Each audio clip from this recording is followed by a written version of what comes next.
ملک شام کا ایک یہودی ایس مکہ سے کچھ فاصلے پر رہتا تھا۔ وہ جب بھی کسی کام سے مکہ آتا، وہاں کے لوگوں سے ملتا تو ان سے کہتا، بہت قریب کے زمانے میں تمہارے درمیان ایک بچہ پیدا ہوگا۔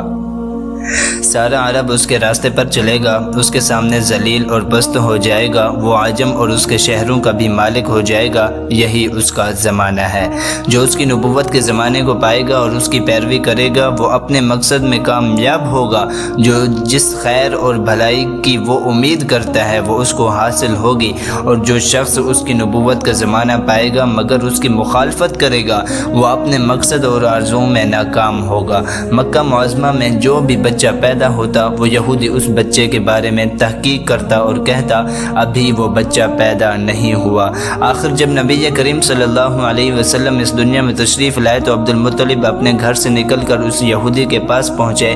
اس کی عبادت گاہ کے دروازے پر پہنچ کر انہیں آواز دی۔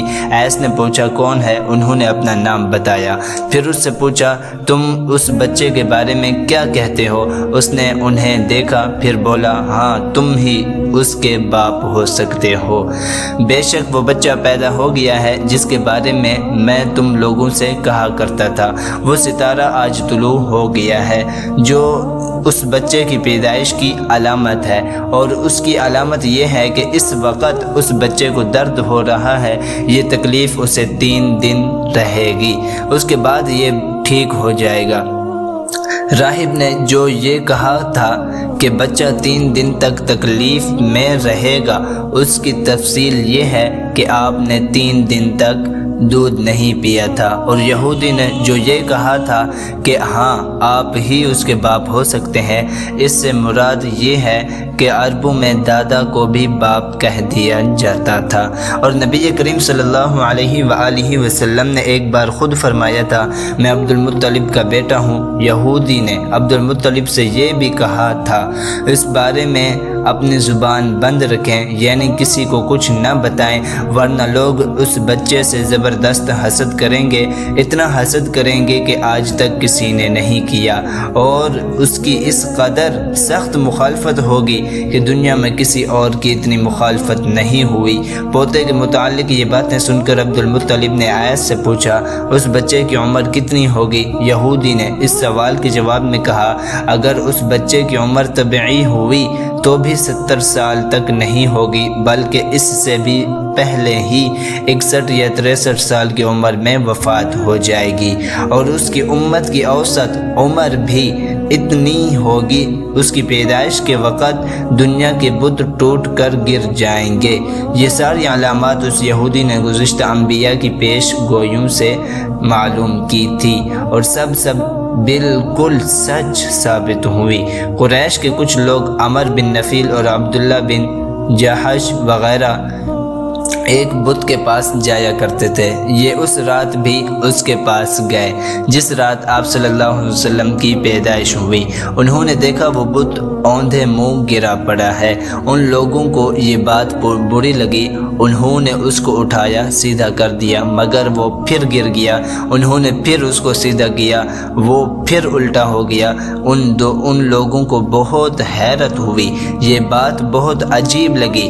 تب اس بت سے آواز نکلی، یہ ایک ایسے بچے کی پیدائش کی خبر ہے جس کے نور سے مشرق اور مغرب میں زمین کے تمام گوشے منور ہو گئے ہیں۔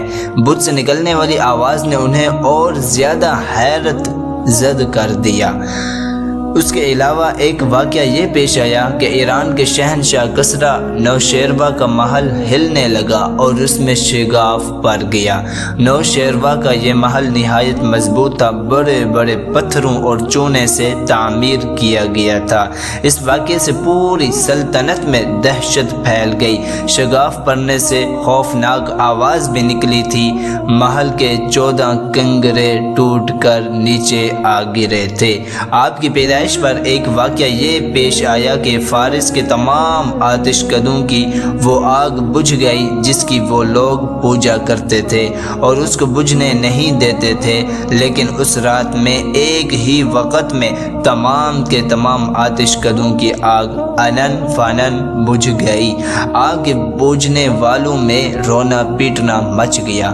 کسریٰ کو یہ تمام اطلاعات ملی تو اس نے ایک کاہن کو بلایا۔ اس نے اپنے محل میں شگاف پڑھنے اور آتش کدوں کی آگ بجھنے کے واقعات اسے سنا کر پوچھا، آخر ایسا کیوں ہو رہا ہے؟ وہ کاہن خود تو جواب نہ دے سکا، تاہم اس نے کہا، ان سوالات کے جوابات میرا ماموں دے سکتا ہے، اس کا نام ستی ہے۔ نوشیروان نے کہا، ٹھیک ہے، تم جا کر ان سوالات کے جوابات لاؤ۔ وہ گیا، ستی سے ملا، اسے یہ واقعات سنائے۔ اس نے سن کر کہا، ایک عصا والے نبی ظاہر ہوں گے جو عرب اور شام پر چھا جائیں گے، اور جو کچھ ہونے والا ہے ہو کر رہے گا۔ اس نے یہ جواب کسریٰ کو بتایا۔ اس وقت تک کسریٰ نے دوسرے کاہنوں سے بھی معلومات حاصل کر لی تھی۔ چنانچہ یہ سن کر اس نے کہا، تب پھر ابھی وہ وقت آنے میں دیر ہے، یعنی ان کا غلبہ میرے بعد ہوگا۔ پیدائش کے 7ویں دن عبد المطلب نے آپ کا عقیقہ کیا اور نام محمد رکھا۔ عربوں میں اس سے پہلے یہ نام کسی کا نہیں رکھا گیا تھا۔ قریش کو یہ نام عجیب سا لگا، چنانچہ کچھ لوگوں نے عبد المطلب سے کہا، اے عبد المطلب، کیا وجہ ہے کہ تم نے اس بچے کا نام اس کے باپ دادا کے نام پر نہیں رکھا بلکہ محمد رکھا ہے، اور یہ نام نہ تمہارے باپ دادا میں سے کسی کا ہے اور نہ تمہاری قوم میں سے کسی کا ہے؟ عبد المطلب نے انہیں جواب دیا، میری تمنا ہے کہ آسمانوں میں اللہ تعالیٰ اس بچے کی تعریف فرمائے اور زمین پر لوگ اس کی تعریف کریں، یعنی محمد کے معنی ہے جس کی بہت زیادہ تعریف کی جائے۔ اسی طرح والدہ کی طرف سے آپ کا نام احمد رکھا گیا۔ احمد نام بھی اس سے پہلے کسی کا نہیں رکھا گیا تھا۔ مطلب یہ کہ ان دونوں ناموں کی اللہ تعالیٰ نے حفاظت فرمائی اور کوئی بھی یہ نام نہ رکھ سکا۔ احمد کا مطلب ہے سب سے زیادہ تعریف کرنے والا۔ علامہ سہیلی نے لکھا ہے، آپ احمد پہلے ہیں اور محمد بعد میں، یعنی آپ کی تعریف دوسروں نے بعد میں کی، اس سے پہلے آپ کی شان یہ ہے کہ آپ اللہ تعالیٰ کی سب سے زیادہ حمد و ثنا کرنے والے ہیں۔ پرانی کتابوں میں آپ کا نام احمد ذکر کیا گیا ہے۔ اپنی والدہ کے بعد آپ نے سب سے پہلے صوبیہ کا دودھ پیا۔ صوبیہ نبی کریم صلی اللہ علیہ وآلہ وسلم کے چچا ابو لہب کی باندی تھی۔ ان کو ابو لہب نے آپ کی پیدائش کی خوشی میں آزاد کر دیا تھا۔ صوبیہ نے آپ کو چند دن تک دودھ پلایا۔ انہی دنوں صوبیہ کے ہاں اپنا بیٹا پیدا ہوا تھا۔ آپ کی والدہ نے آپ کو صرف 9 دن تک دودھ پلایا۔ ان کے بعد صوبیہ نے پلایا۔ پھر دودھ پلانے کی باری حضرت حلیمہ سعدیہ کی آئی۔ حضرت حلیمہ سعدیہ اپنی بستی سے روانہ ہوئی۔ ان کے ساتھ ان کا دودھ پیتا بچہ اور شوہر بھی تھے۔ حضرت حلیمہ سعدیہ دوسری عورتوں کے بعد مکہ میں داخل ہوئیں۔ ان کا خچر بہت کمزور اور مریل تھا۔ ان کے ساتھ ان کی کمزور اور بوڑھی اونٹنی تھی، وہ بہت آہستہ چلتی تھی۔ اس کی وجہ سے حلیمہ قافلے سے بہت پیچھے رہ جاتی تھی۔